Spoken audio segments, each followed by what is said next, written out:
Ladies and gentlemen, double Olympic champion.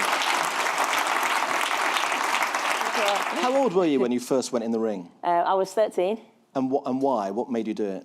So I first started boxing when I was 12. My mum couldn't get a babysitter one night for me and my brother, and she took us both down to a after-school boxing class that they had.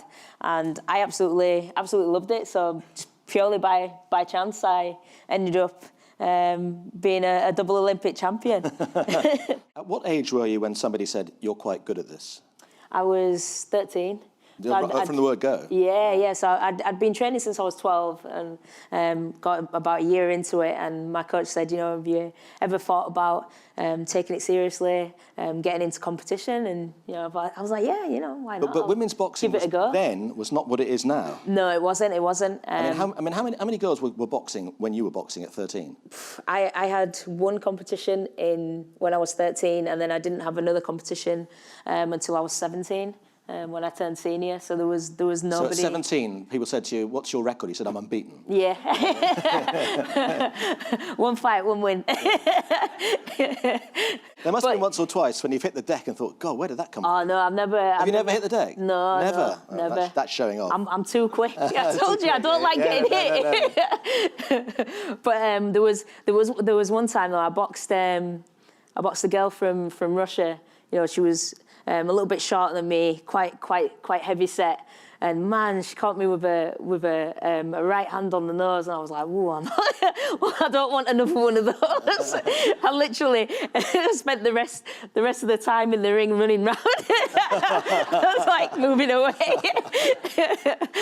So when you've won one Olympic gold medal, and for a lot of people, and also the time and the commitment and everything else that for a lot of people would say, "Hey, I've done that. That'll do me. I'll now go." I'm sure the offers to, be on Jonathan Ross, do this, blah, blah, whatever you wanted to do, we're all there. And yet you put yourself through another 4 years of it. Why? Because well, first of all, I wanted to become a double Olympic champion. We hadn't had one for 92 years, and we definitely didn't have a female one. And also, I wanted to be the first female to win the Commonwealth Games. And be a champion in that. And I'd had before then, I'd had 3 silver medals in the World Championships, and it was getting at me. I was like, I'm fed up with these silvers, so I was like, so I waited the whole 4 years just to get the gold medal in the World Championships. The Olympics was always the big carrot for you. Yeah. But 10 years earlier, there seemed no prospect at all of boxing for women being in the Olympics. So you had to just keep hoping, didn't you? I mean, there was a lot of politicking going on, but you had to just keep hoping at some point somebody would open that door, because there was no guarantee that was going to happen. Yeah, no, there wasn't, and it was when I think back now, how strange that must have sounded to everybody else when I was 13 years old, and I was like, and boxing wasn't an Olympic sport for women, and I was like, yeah, I'm going to be in the Olympics one day, and I'm gonna win a gold medal like my hero Muhammad Ali. And they must have thought like, okay, you're only young, it's like she'll grow out of that, kind of thing. But I was so sure and so determined that I was going to do that.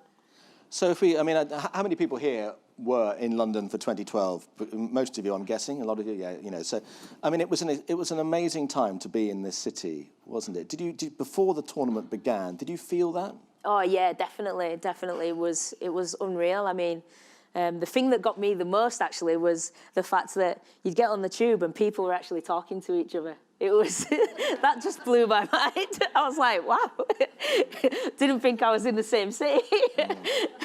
But yeah, it was unreal, the support that we had from the whole country. The great champions often almost talk about defeats more than they talk about victories, because they say that the victories came as a consequence of the defeats, that it hurt so much, if not physically, mentally, that's what drove them on. And actually, I interviewed Jack Nicklaus, who's one of the greatest sportsmen of all time, perhaps the greatest golfer of all time, and asked him on his last round of golf what he was going to miss most.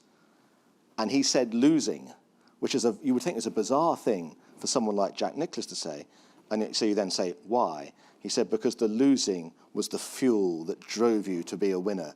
And boxing is a very public defeat, because you stand in the middle of the ring Yeah. and somebody's hand goes up, or in this case, your hand doesn't go up. Yeah. That must be a very empty feeling when that happens. Yeah, it is. And it's funny actually that you said that actually, because it was the defeat the 10 weeks before the Olympic Games in 2012 that gave me the fuel and the fire to really dig in to make sure that I got the victory in London.